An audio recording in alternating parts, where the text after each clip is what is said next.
Hi pals, and welcome to a new video. Today we're going to be talking about classics on audiobook. Knowing which are the best versions of classics on audio is my specialist subject, so today I'm going to be going through some of my favourites. I really do believe whether you're coming to classics for the first time or whether you're rereading them, that heading to an audiobook is a really approachable way to head to the classics. As you'll probably be able to tell if you've watched my videos before, I always have an audiobook on the go, and at this point I've been listening to them almost daily for over 10 years, and I have developed some kind of preferences and some favourites in that time. So with classics, my preferred system is to read them physically first. My preferred way to reread them is to listen to an audiobook. That's usually because I find, especially if I know the novel well, that listening to an audiobook can really give me a fresh perspective. And before we get started, I'll just say I get my audiobooks from BorrowBox, Libby, and also from Audible. In this video, I'll be going through, of course, some of my favourite classics on audiobook, some of my favourite narrators, some fantastic series or editions to look out for, and then also my kind of personal preference for audiobooks. A couple of things of note before we get started: all of my recommendations are unabridged, so they're unaltered from the original classic. I'm also not going to be going too much into the plot of the novel. I really want this to be focused on why I've chosen that specific audiobook. I have a cup of tea naturally, and I'm also wearing my first jumper of autumn. I'm really excited for this video because I love talking about audiobooks, so let's just go ahead and get started. First up, we have a group of audiobooks produced by Penguin. These specifically are the Penguin Black Classic. You'll know when you see them because they have the Penguin Black Classic covers, obviously. I really love these editions. Penguin have made a real effort with these to find the right narrator for each book. The narrators are largely actors. The things that I love about these is that they're not overly produced or overly dramatised, but each narrator really does keep your attention. These also have a kind of disclaimer at the very beginning, which lets you know if the introduction has plot spoilers, which I really appreciate. A lot of the narrators for these books have regional kind of British accents, which I also love because I find that really holds my attention.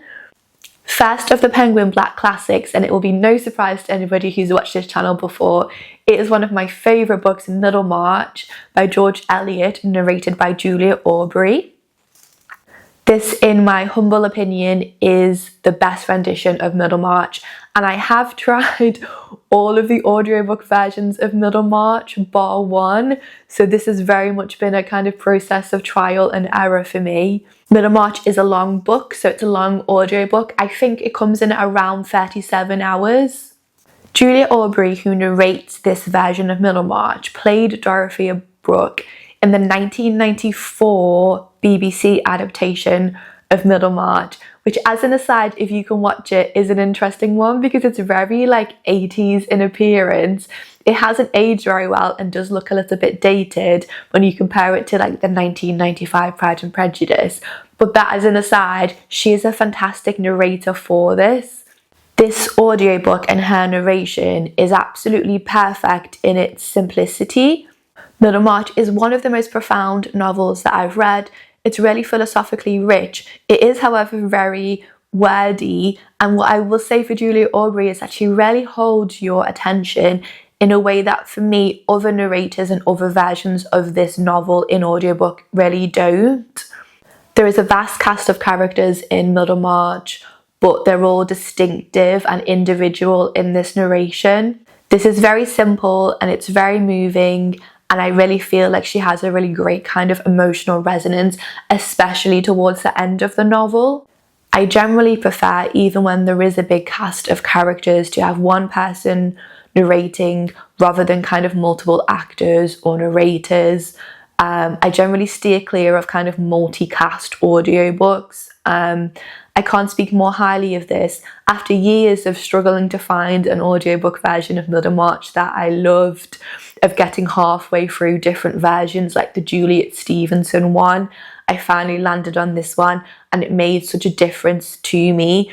I listened to this in summer 2024 over a couple of months, and it was the most fantastic listening experience.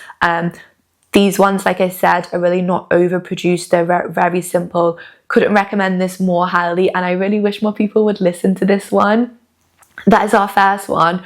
We're now going to head to a very different novel and a very different audiobook, and that is The War of the Worlds by H.G. Wells, also in the Penguin Black Classics series. This is narrated by David Harewood. It's just over 8 hours. I listened to this in maybe 2022, 2023 and had an absolutely fantastic time with it.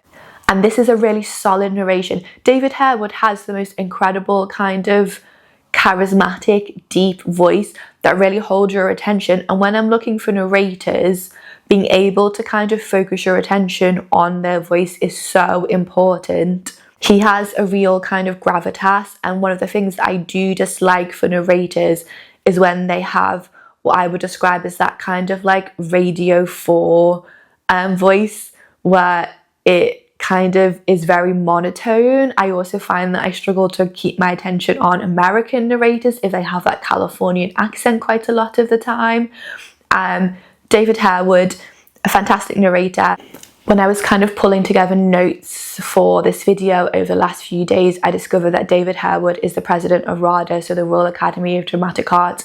That makes perfect sense to me. One of the things that I wanted to mention is that I do generally prefer, for classics, British narrators, largely because a lot of the classics that I read are British, but I do find that it just kind of hits better for me, probably because their kind of accents, their narration is more familiar.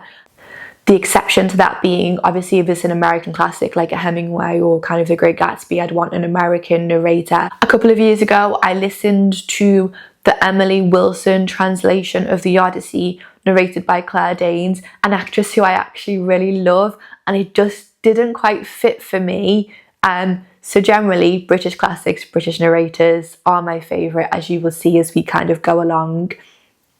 To get back to War of the Worlds, as that was a kind of tangent, this one has an introduction by Brian Aldiss. I think he's a sci-fi writer. You'll probably be able to tell that sci-fi isn't really my thing, but War of the Worlds, for me, one of the most distinctive things about it is that it kind of has a timeless, like, universal quality. It's late Victorian, I think, written in like 1898, and it is about an alien invasion of the world, specifically in the book in London and kind of Essex area, which wouldn't usually be my thing, but I am very fond of H.G. Wells and I really enjoyed this. Also, it's nice to sometimes have a kind of shorter audiobook. I generally, with my audiobooks, listen to them on my lunchtime walk. So I listen to maybe like an hour and a half a day. This is perfect because you can listen to it in a week. Next up, we're still with our Penguin Black Classics, and I wanted to mention 2 Austen editions that I've listened to this year and that I really recommend. I'm kind of working my way through all of Austen this year for her 250th anniversary. And these audiobooks generally don't get mentioned and don't get the love that I think they deserve. First up is Emma by Jane Austen, narrated by Tanya Reynolds.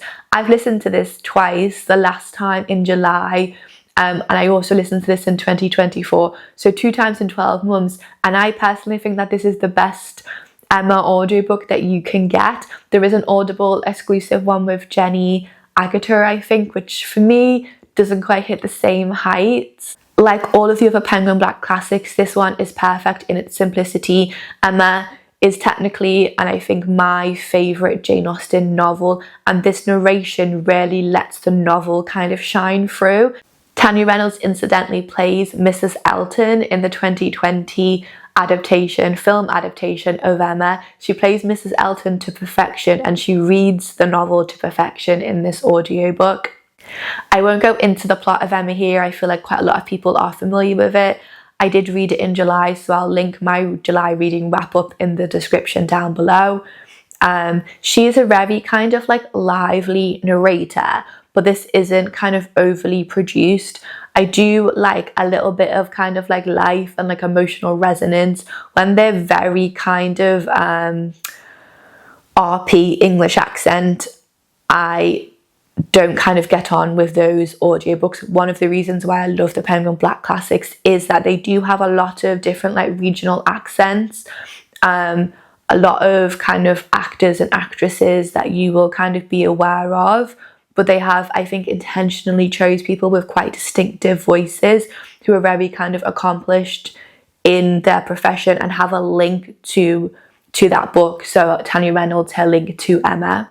This version of Emma comes in at around 14 hours. In my humble opinion, the best Emma that you can get hold of. Next up is Persuasion. I listened to this back in February, and this was a revelation for me, not just because Persuasion is quickly becoming one of my favourite Austens as I get a little bit older, but also because this is the perfect audiobook version of Persuasion. A great rendition, very plainly spoken. Now you could argue that it's a little bit too kind of plainly spoken given Anne Eliot's kind of rank and station, but I really didn't mind that at all.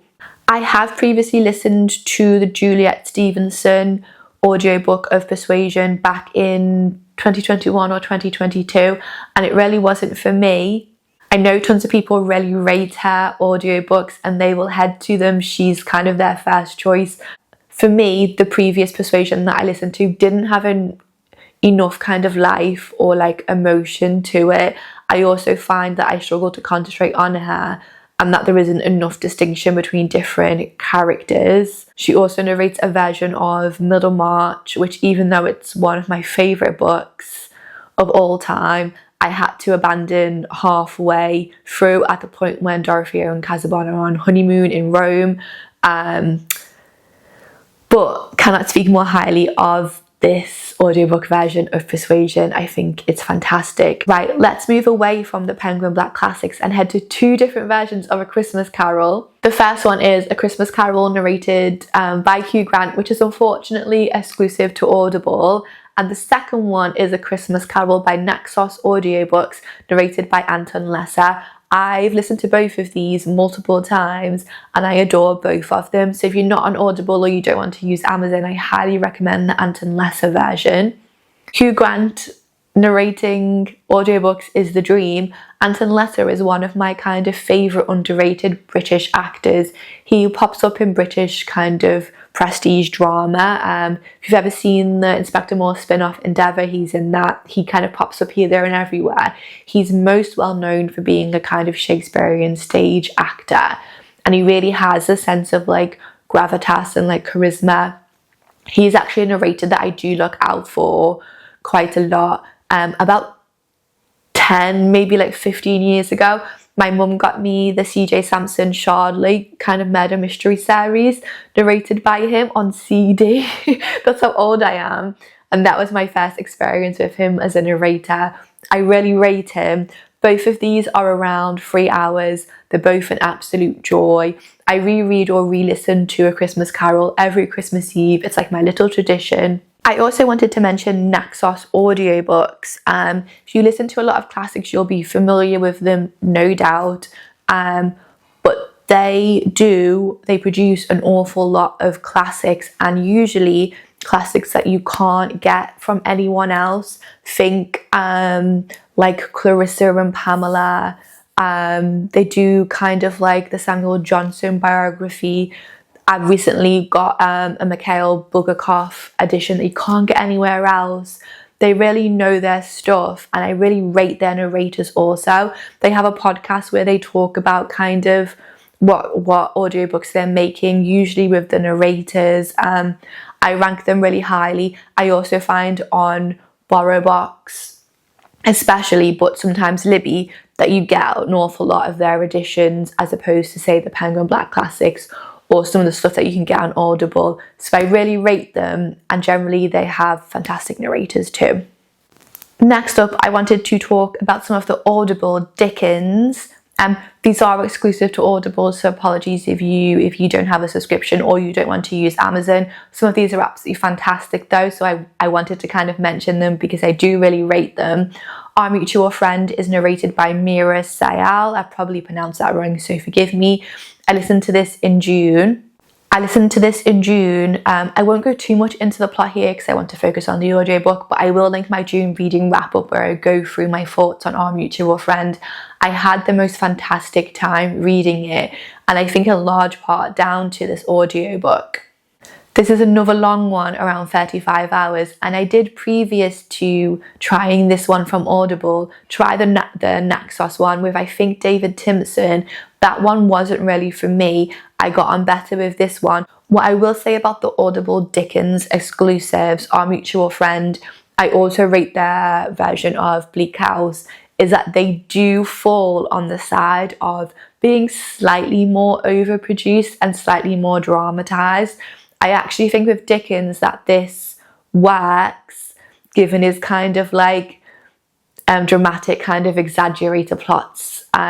Whereas I wouldn't appreciate it if it was, say, Austen or George Eliot, Thomas Hardy. For Dickens it works, but the thing with more heavily produced, more dramatized versions of audiobooks is that you do add a layer of interpretation from the narrator, and that is something to look out for if you haven't read the book previously. I did look on Audible last night and there is a new-ish version of Our Mutual Friend narrated by Samuel West, which I think if I was to reread this, which I undoubtedly will in the next few years, I would give that one a go. He is an actor who's been in All Creatures Great and Small, which I love, on Channel 5 in the UK. I think he might have been in an adaptation of The War of the Worlds as well on the BBC in like 2016.